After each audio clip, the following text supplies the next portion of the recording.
하나님의 말씀은 마태복음 18장 11절에서부터 14절까지의 말씀입니다.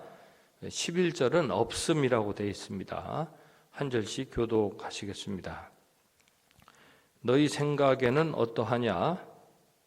만일 어떤 사람이 양 100마리가 있는데 그 중에 하나가 길을 잃었으면 그 99마리를 산에 두고 가서 길 잃은 양을 찾지 않겠느냐?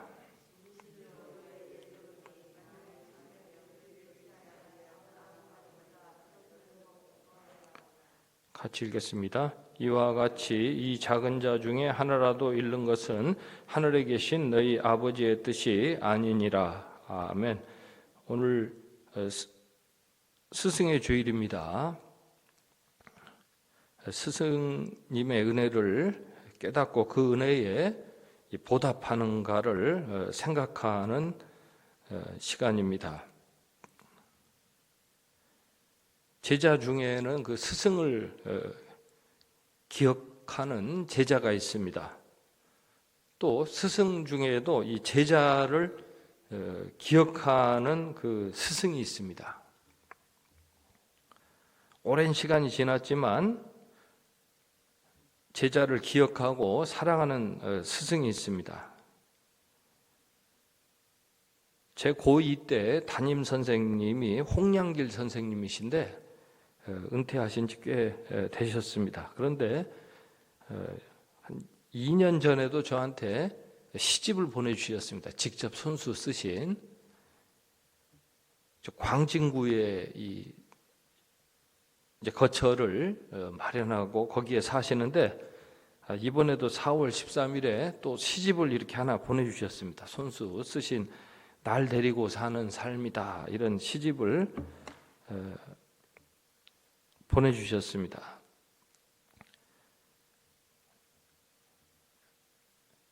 예수님 믿는 그런 스승님이신데 여기 보면은 그 시 내용에 신앙이 들어 있습니다. 이 홍양길 선생님은 제게 이 신앙과 교육의 본이 되십니다. 사실 고2 때보다도 요즘 이 시를 보고 또 인생의 이제 그 마지막을 어떻게 살아가시는가 하는 그 모습이 더 제게 큰 교훈이 되고 있습니다. 설교를 작성하기 하루 전날에 2020년 5월 8일에 이용수 할머니는 위안부 문제 해결을 촉구하는 그 수요 집회를 주도하는 정의기억연대 대표에 대해서 쓴소리를 했습니다.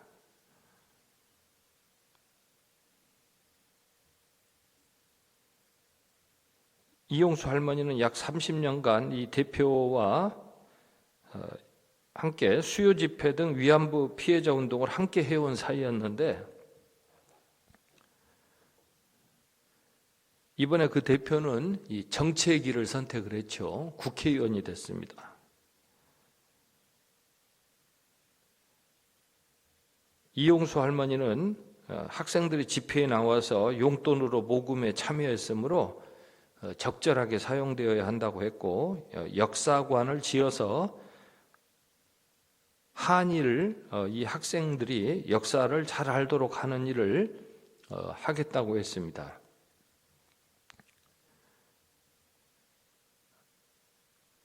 일본에게 그 회개를 촉구하면서도 우리나라는 복수심에서 벗어나야 합니다.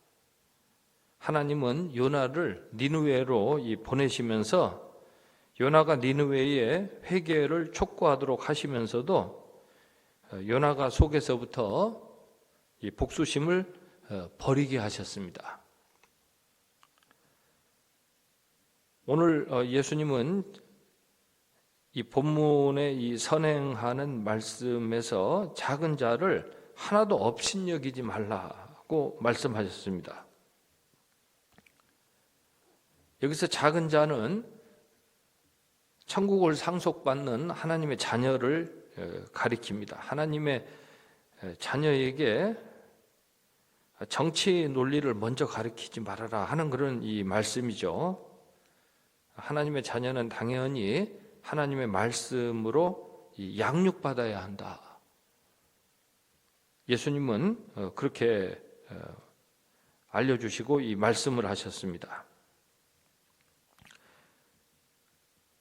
이 양육 과정 중에 이 자녀 아이는 어떤 때에 그 길을 잃기도 합니다. 다 큰 어른이 되어서는 뭐 버스를 타거나 뭐 할 때에 길을 잃는 경우가 별로 없지요. 그런데 어렸을 때에는 버스 노선을 한 번만 잘못 타도 아주 난감합니다. 어디로 갔는가 그렇게 아마 굉장히 두려움 속에 빠질 겁니다.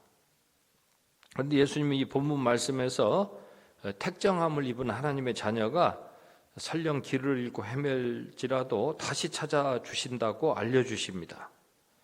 여기 본문에 나타난 교사의 모습이 있는데 목자요 교사의 모습입니다. 예수님은 그냥 교사가 아니시고 그냥 말씀만 가르치시는 교사가 아니시고 또 목자가 되십니다.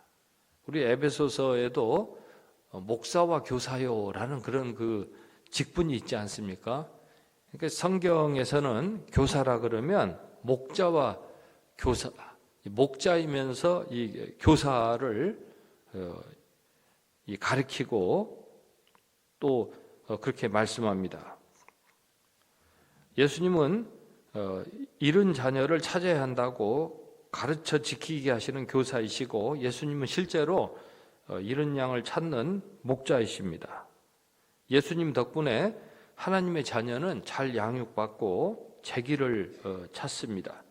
하나님의 자녀답게 천성을 향하여 다시 걷습니다. 결국 천국을 상속받습니다. 교육이 얼마나 중요합니까? 이 교사의 역할이 얼마나 중요합니까? 이 본문 말씀에서 예수님이 목자와 이 교사로 보여주시는 기독교 교육의 특성을 발견합니다. 첫째로 이 기독교 교육은, 교회의 교육은 현장 교육입니다. 요즘 뭐 온라인 개강이냐, 뭐 등교 개학이냐, 뭐 그렇게 말들 많이 하지 않습니까? 간신히 학교 나올 수 있는 일정을 잡았습니다. 하나님은 요나를 니느웨로 보내셨습니다. 니느웨로 가라. 그런데 요나는 니느웨로 가지 않고 정반대쪽인 다시스로 가는 배를 탔습니다. 그러니까 하나님이 요나에게 말씀하실 때에 하나님은 그가 현장으로 가는지 아니면 가지 않는지를 아주 중요하게 보셨습니다. 현장으로 가야 하죠. 가지 않고서 전하는 말씀은 현장감이 떨어집니다. 예수님은 제자들을 십자가의 현장으로 부르셨습니다. 제자들은 십자가로 가기 싫어했습니다.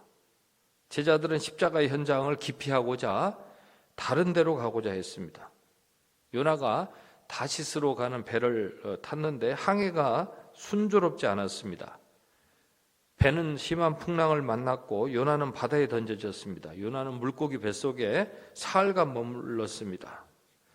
제자들은 십자가를 피해보려고 안간힘을 썼습니다. 목자요 교사이신 예수 그리스도는 제자들을 십자가의 현장으로 오게 하셨습니다. 제자들은 정치적으로 작은 자였습니다. 제자들은 아직 갓 태어나고 자라나는 아기와 같았습니다. 현장에서 말씀의 양육이 필요했습니다. 십자가를 버리고 도망한 제자들을 과연 다시 찾아주시겠습니까? 부활하신 주님은 제자들을 다시 찾아주셨습니다. 주님은 제자들을 선교의 현장으로 보내셨습니다. 제자들은 거기에서 자신들의 묵은 마음을 꺼내어 놓고 성령이 주시는 새로운 마음을 가져야 했습니다.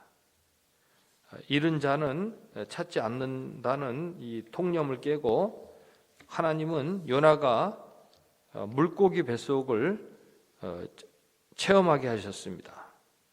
하나님은 요나가 다시 니느웨로 가게 하셨습니다.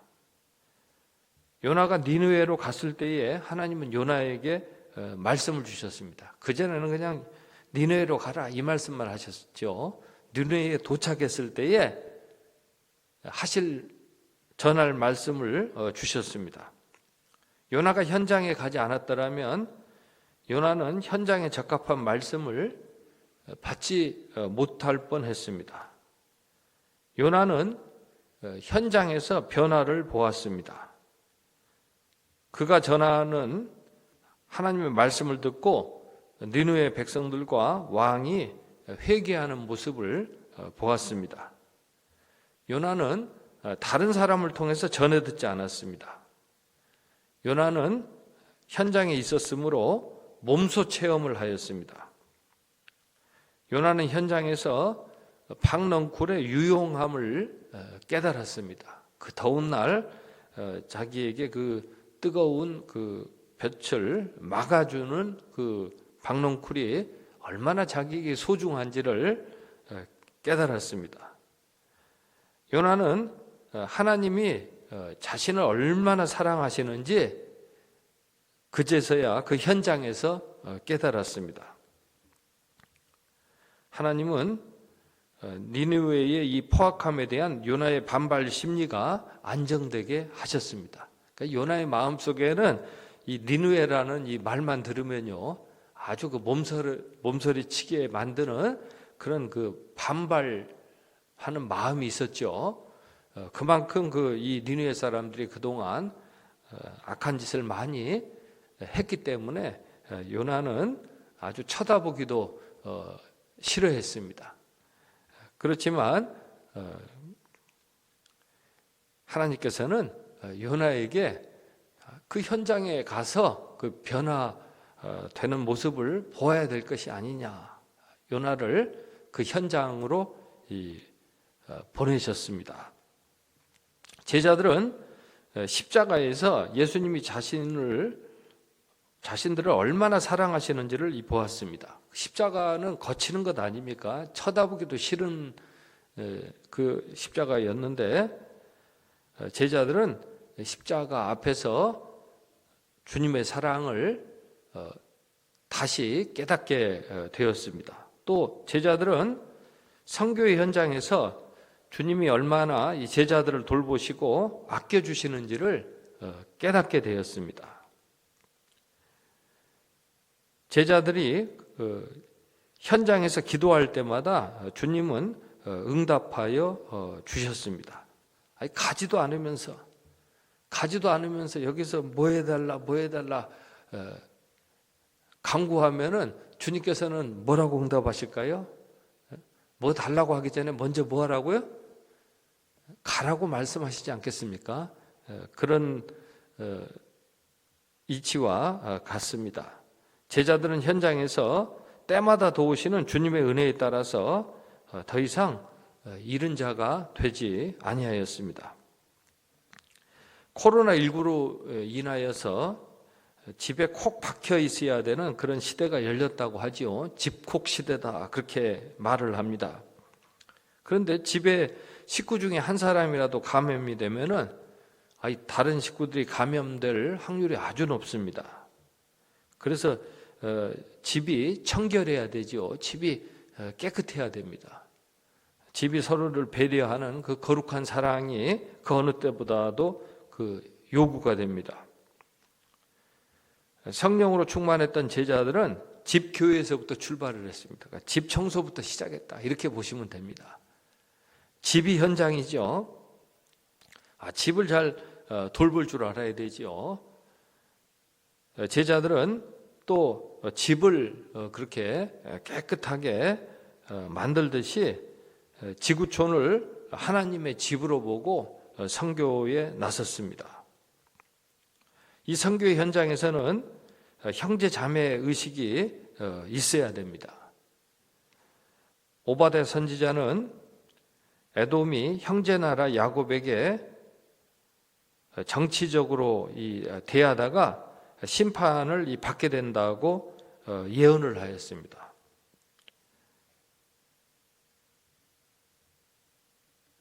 이스라엘이 침략을 받게 될 때에 제비 뽑아서 그 나라 땅을 차지하는데 에돔도 합세를 했습니다. 어떻게 원래 너희가 형제 관계인데 어떻게 그런 짓을 할 수 있느냐? 오바댜 선지자를 통해서 하나님은 깨우치도록 말씀하셨습니다. 야곱은 어렸을 때부터 어머니 리브가의 양육을 잘 받았습니다. 그래서 야곱은 다시 집으로 돌아오게 됩니다. 또 야곱이 집으로 돌아올 때에 자기 형 에서와 화해하는 그런 길을 찾지 않았습니까? 야곱은 외삼촌 라반의 집에서 부당한 이 계약 관계를 맺고 고생을 했습니다. 하나님은 언약 관계에 있는 야곱이 겸손한 모습으로 형 에서와 다시 만나게 하셨습니다. 우리가 믿음으로 이 선교한다고 합니다. 선교 현장에 가면, 정말 현장에 가면은 내가 도움을 받을 수 있을까? 내가 사명을 감당할 수 있을까? 우리가 이런 생각들을 가질 수 있는데, 제자들은 선교 현장에서 계약의 관계를 초월하여서 돕는 사람들을 만나게 되었습니다. 하나님은 현장마다 언약 관계에 있는 사람들이 신실한 사랑으로 이 선교사들을 돕게 하셨습니다. 바울은 로마서에서 자신을 돕는 신실한 사람들의 이름을 알려주었습니다. 교회의 현장 교육은 신실하게 돕는 이들과 함께 진행이 됩니다. 주님은 교회가 현장을 외면하고 현장을 보지 않고 현장감이 떨어지는 가짜 뉴스를 만들어내는 곳이 되기를 바라지 아니하십니다. 주님은 교회가 복음의 기쁜 소식의 증인이 되기를 원하십니다. 현장과 밀착할 때에 사실과 가까워지게 됩니다. 그래서 저는 오늘 이 말씀을 통해서 현장 이 교육을 깊이만 할 것이 아니다 하는 이런 사실을 되새기고자 합니다. 좀 힘들고 어렵다고 할지라도 자꾸 나오고 또 내 삶의 현장에서 어떻게 하면 이 살 길이 있는지를 주님께 강구하고 나갈 때에 주님께서는 분명히 언약의 관계 속에서 우리를 대우하여 주시고 우리에게 길을 열어 주신다는 이런 말씀을 우리가 주님을 통해서 듣기를 원합니다. 또 기독교 교육은 의지의 교육이죠. 본문 말씀에서 예수님은 뜻을 밝히시죠. 14절 말씀이죠. 이와 같이 이 작은 자 중에 하나라도 잃는 것은 하늘에 계신 너희 아버지의 뜻이 아니다. 이렇게 말씀을 하십니다. 이 뜻은 의지입니다. 의지가 중요하죠. 하나님의 뜻과 인간의 뜻이 일치하지 않습니다. 그래서 사람은 하나님의 뜻에 따르기 위해서 교정을 받게 되죠. 이 과정이 회개입니다. 누가 잃은 양 한 마리를 찾아 나서겠습니까? 예수님이 이 작은 자 중에 하나라도 잃는 것은 하늘에 계신 너희 아버지의 뜻이 아니라고 말씀을 하십니다. 니느웨 왕은 하나님의 심판의 메시지를 전하는 이 요나에 대하여 어떤 생각을 가졌습니까? 요나 한 사람만 죽이면 왕은 그런 소리를 듣지 않아도 됩니다. 왕은 회개하지 않아도 됩니다. 자기 길을 그대로 가도 됩니다.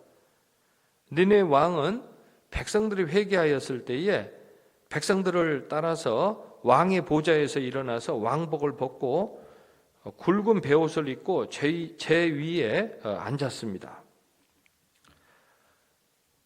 통상 이 정치하는 사람들은 교만하기 마련인데 니느웨 왕은 하나님의 말씀 앞에서 겸손해졌습니다. 상상하기 어려운 일이 생겨났습니다. 왕은 자신과 백성의 회개를 통하여 혹시라도 하나님의 뜻을 돌이켜 재앙을 모면하게 되지 않겠느냐고 했습니다. 하나님은 니느웨 사람들이 그 악한 길에서 떠난 것을 보시고 뜻을 돌이키셨습니다. 그러니까 하나님께서는 그냥 니느웨 사람들이 이럴 것이다 라고 말한 것을 보고 뜻을 돌이키신 게 아니고 이 니느웨 사람들이 실제로 그 악한 길에서 돌이켜 떠난 것을 보시고 뜻을 돌이키셨습니다. 그 왕이 명령을 내리거든요. 우리는 더 이상 포악한 짓을 하면 안 된다. 이런 그 명령을 내리고 실제로 그 변화를 나타냈습니다. 예수님께서는 요나의 표적을 보이시겠다고 말씀을 하셨습니다. 요나의 표적은 참 여러 가지로 생각할 수 있는 그런 표적이죠. 요나가 자신이 물고기 뱃속에서 그렇게 이제 살아나고 또 자신의 그 의지를 이제 하나님의 뜻에 맞추는 이런 일을 실제로 자신이 이제 몸소 체험을 하게 되었죠. 겪었죠. 당연히 요나가 하나님이 하시는 일이 다 마음에 들지 않을 수는 있었겠지만은 그래도 자기 나름대로는 상당한 확신이 있었을 겁니다. 내가 이런 체험을 한 사람이니까 아마 거기 가서 그 말씀을 전하는 태도도 상당히 달라지지 않았겠습니까? 주님께서는 우리 성도들이 그런 좀 당당함을 가지기를 원하실 겁니다.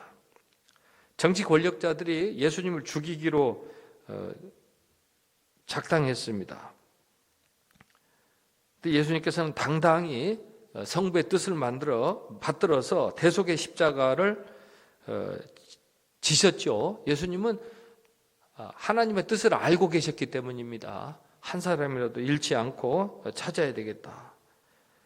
이것은 논란거리가 될 수도 있겠지만은 예수님은 그 겟세마네에서 기도하실 때에 자신의 뜻도 있지만은 내 뜻대로 하지 마시고 아버지 뜻대로 하시라.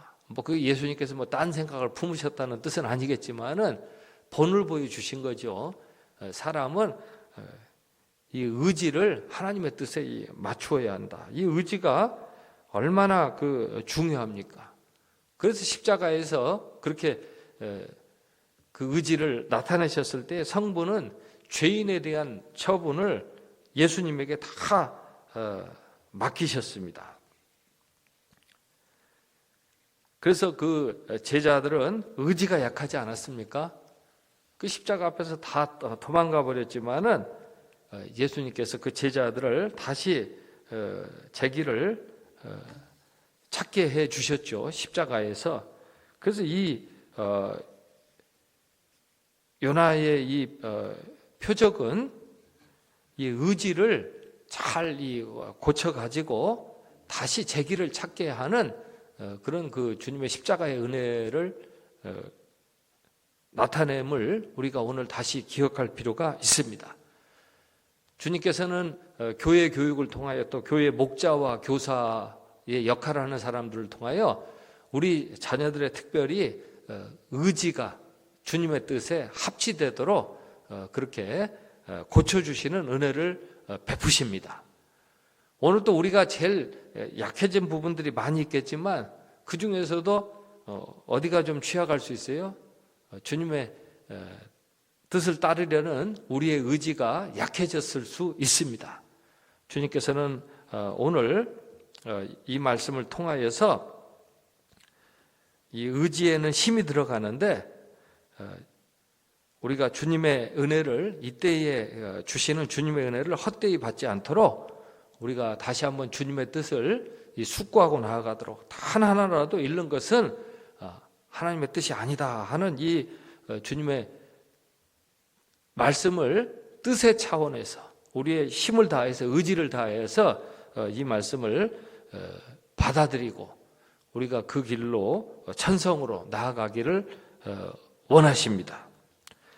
요나의 처지로서는요, 일이 뜻대로 잘 안 풀렸죠. 자기 원하는 대로 안 됐습니다. 그러나 여기에는 의지가 있었습니다. 하나님의 뜻이 있었습니다. 하나님의 뜻은요, 요나를 철저히 고침받게 하시고 이 요나를 철저히 교정하셔서 끝이 잘 되게 하시려는 그런 뜻이 있으셨죠. 그래서 요나는 물고기 뱃속에서 잠잠히 사흘을 기다려야 했습니다. 그 요나가 그 물고기 뱃속에 들어가기 전만 해도 말을 자기가 누군지 불분명하게 했지 않습니까? 그래서 거기 배에 있는 사람들을 위기에 빠뜨리고 많은 사람들을 혼란과 또 어려운 지경에 빠뜨리는 그런 실수를 범했습니다. 그런데 이 요나가 그 물고기 뱃속에서 나온 뒤에는 하나님 말씀으로만 소통합니다. 또 다른 사람과 말하기 전에 누구와 먼저 소통합니까? 하나님과 먼저 소통하는 그런 모습을 보게 됩니다. 이런 이 의지의 변화를 주님 성령은 주도해 나가시죠. 이런 변화만 있다면은 여기에 우리의 의지가 맞춰진다면은 아마 우리도 상당한 그런 그 삶에 있어서 변화를 볼 수 있으리라 그렇게 저는 말씀을 드립니다. 이제 마지막으로 이 기독교 교육은 사랑의 교육이라는 것을 확인드리고자 합니다. 잃은 양 한 마리 때문에 이 99마리에게 책임을 덮어씌울 수 있겠는가? 오늘 본문 말씀에는 그런 분위기를 조금도 찾아볼 수 없습니다. 주님의 관심은 오로지 이 한 사람을 어떻게 찾고 잃지 않을까 하는데 이 주님의 관심이 있습니다. 이번에 그 이태원 그 코로나 이 확산에도 보면은 한 사람이 제때에 그 말을 안 해가지고 많은 사람에게 감염을 시켰다고 하지 않습니까? 그런데 많은 사람들이 이 문제를 정의의 문제로 그렇게 보지요. 왜 이 사람이 그 말을 안 해서 많은 사람에게 피해를 끼쳤는가 이렇게 보지만 사실은 주님이 보실 때에는 사랑의 문제입니다. 이 사람에게 뭐가 없었던 거예요? 사랑이 없었던 거죠. 이 사람이 좀 사랑을 알고 그 안에 사랑이 있었더라면 아마 뭐예요? 다른 사람을 생각하고 그렇게 자기가 좀 손해를 보더라도 자기 취직 문제가 좀 걱정되고 힘들다고 하더라도 내가 이렇게 해서는 안 되지 하면서 그 사랑을 나타내지 않았겠는가 그렇게 저는 생각을 해봅니다. 요나도 그 사랑으로 이 대하기까지는 요나도요 상당히 거기에서 박넝쿨을 통해서 다시 교훈을 얻어야 하지 않았겠습니까? 그래서 주님께서는 오늘 또 우리를 현장마다 보내셔가지고 이런 변화를 일으켜 나가신다는 사실을 오늘 우리가 기억할 필요가 있습니다. 명령으로 강요하고 종속된 이 세상 아닙니까? 이런 세상에서는 다분히 이런 명령에서 인생의 의미를 찾기 마련이지 않습니까? 이 법적인 이런 요인들이 얼마나 많은 영향력을 미칩니까? 그러나 오늘 또 천국을 상속받는 하나님의 이 자녀는 주님의 이 말씀으로 우리가 깨닫게 되고 우리가 할 일을 찾는 데서 인생의 의미를 찾을 수 있습니다. 기도하시겠습니다. 사랑의 아버지 하나님, 오늘 우리 천성의 교회 학교의 목자와 교사의 역할을 감당하는 모든 주님의 사람들을 오늘 격려하여 주시고 칭찬하여 주시옵소서. 어린 자녀들을 삶의 현장에서 생명의 말씀으로 가르쳐 지키게 할 뿐 아니라 또 예수님과 같이 본을 보여야 되는 이 귀한 책무를 감당하기에 부족함이 없도록 주님께서 사랑과 은혜로 늘 충만하게 채워 주시옵소서. 지금까지 우리에게 주님을 따라 천성에 나아가는 강력한 의지를 성령의 강권하심으로 세우게 하셨으므로 저희가 감사함으로 드리는 헌금을 하나님 기뻐받아 주옵소서. 사랑이 메말라가는 시대에 우리가 여전히 주님의 사랑을 실천하는 길을 찾음으로써 우리의 인생에 있어서도 돌파구를 찾을 뿐만 아니라 우리의 집안도 다시 부흥하고 또 온 세상도 더욱 살만한 세상이 되도록 주님 도와주시고 함께하여 주옵소서. 이제는 예수님의 은혜와 하나님의 사랑과 성령의 감동하심이 오늘 또 주님의 사랑의 의지에 합치되어 주님을 따르는 성도님들 위해 함께하기를 간절히 축원하옵나이다. 아멘.